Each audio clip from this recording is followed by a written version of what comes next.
હવે આપ ભરૂચ જિલ્લાનું સમાચાર પત્ર સાંભળશો, જેના લેખક છે વાહિદ મશદ્દી.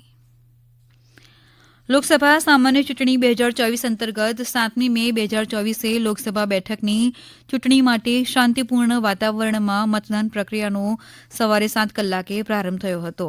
મતદારો મતદાન મથકો ઉપર સવારથી જ મતદાન કરવા પરિવારના સભ્યો સાથે ઉમટી પડ્યા હતા. મતદારોમાં અનેરો ઉત્સાહ જોવા મળ્યો હતો. મતદાનની વિગતો જોઈએ તો કરજણમાં 62.13%, ડેડિયાપાડામાં 78.63%, જંબુસરમાં 58.29%, વાગરામાં 63.44%, ઝઘડિયામાં 70.1%, ભરૂચમાં 55.55%, અંકલેશ્વરમાં 59.38% મળી કુલ 63.56% મતદાન નોંધાયું હતું. જિલ્લા ચૂંટણી તંત્રે અહીં વધુમાં વધુ મતદાન થાય તે માટેના હાથ ધરેલા પ્રયાસોને સારો પ્રતિસાદ મળ્યો હતો. દિવ્યાંગ મતદારોને તેમના ઘરેથી મતદાન કરી શકે તેવી વ્યવસ્થા કરી હતી.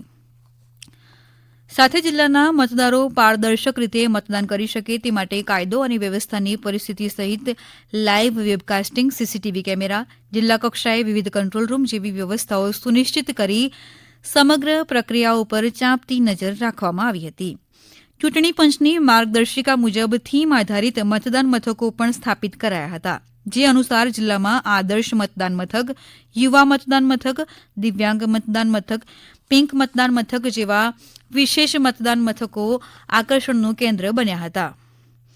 ભરૂચ લોકસભા બેઠકમાં વાગરા, જંબુસર, અંકલેશ્વર, ઝઘડિયા, ડેડિયાપાડા અને કરજણ વિધાનસભા મત વિસ્તારનો સમાવેશ કરવામાં આવ્યો છે, જેમાં આ વખતે 17,23,000થી વધુ મતદારો નોંધાયા હતા. જ્યારે જિલ્લાના વહીવટીતંત્ર અને ચૂંટણી શાખા દ્વારા જનજાગૃતિના કાર્યક્રમો કરીને વધુ મતદાન થાય તેવા પ્રયાસો વચ્ચે 69.16% જેટલું મતદાન નોંધાયું હતું. ભરૂચ લોકસભાની બેઠકો પર આ વખતે ત્રિપાંખીયો ચૂંટણી જંગ ખેલાયો હતો. ભરૂચ લોકસભા બેઠક ઉપર છઠ્ઠી વખત ચૂંટણી જીતી ચૂકેલા ભાજપના વર્તમાન સાંસદ મનસુખ વસાવાને ભાજપે 7મી વખત ચૂંટણી જંગમાં ઉતાર્યા હતા, જેમની સામે ઇન્ડી ગઠબંધન તરફથી આમ આદમી પાર્ટીના નેતા ચૈતર વસાવા મેદાનમાં હતા. આ જ બેઠક પર ભારત આદિવાસી પાર્ટીના દિલીપ છોટુભાઈ વસાવા સહિત 10 જેટલા ઉમેદવારો પણ ચૂંટણી જંગમાં ઉતર્યા હતા. જિલ્લામાં ધોરણ 12નું વિદ્યાર્થીઓનું પરિણામ ગયા વર્ષ કરતાં સારું આવ્યું હોવાનું વિદ્યાર્થીઓ કહ્યું હતું.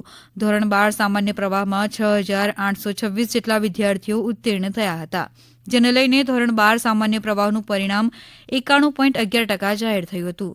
જ્યારે ધોરણ 12 વિજ્ઞાન પ્રવાહમાં 2,438 જેટલા વિદ્યાર્થીઓ ઉત્તીર્ણ થયા હતા. જિલ્લા વિજ્ઞાન પ્રવાહનું પરિણામ 80.9% જાહેર થયું હતું. જિલ્લાના વાતાવરણમાં મે મહિનામાં બીજા સપ્તાહમાં ભારે આવતા એક સાથે 2 ઋતુનો અનુભવ થયો હતો. વાતાવરણમાં પલટાતા ગાજવીજ સાથે વરસાદ શરૂ થતાં વાતાવરણમાં ઠંડક પ્રસરી હતી. જ્યારે કમોસમી વરસાદના કારણે ખેડૂતો ચિંતામાં મુકાયા હતા. જ્યારે કેરીનો પાક, કપાસ કે ડાંગર સહિત શાકભાજીના પાકને મોટું નુકસાન થયું છે. જિલ્લામાં ગરમીનો પારો 44 ડિગ્રીએ પહોંચ્યો હતો. જિલ્લામાં આ વખતે લોકસભાની ચૂંટણીમાં નવતર પ્રયોગ કરવામાં આવ્યો હતો, જેમાં દિવ્યાંગ, આસાત અને પ્રજ્ઞાચક્ષુ મતદાતાઓને ઘર બેઠા મત કરવાની તક આપવામાં આવી હતી. બીમાર અને વૃદ્ધો માટે નોંધણી કરીને તેમના ઘરે બેઠા મતદાન કરવાની સુવિધા પૂરી પાડવામાં આવી હતી, જેમાં બેલેટ પેપર સહિત ચૂંટણી સામગ્રી લઈને મામલતદારથી લઈ ચૂંટણી સ્ટાફ મતદારોના ઘર સુધી પહોંચ્યો હતો અને મતદારોએ પણ બેલેટ પેપરથી મતદાન કર્યું હતું. હમણાં જ આપે ભરૂચ જિલ્લાનો સમાચાર પત્ર સાંભળ્યો, જેના લેખક હતા વાહિદ મશદ્દી. આ પ્રસારણ આકાશવાણીના અમદાવાદ, વડોદરા કેન્દ્ર પરથી કરવામાં આવ્યું.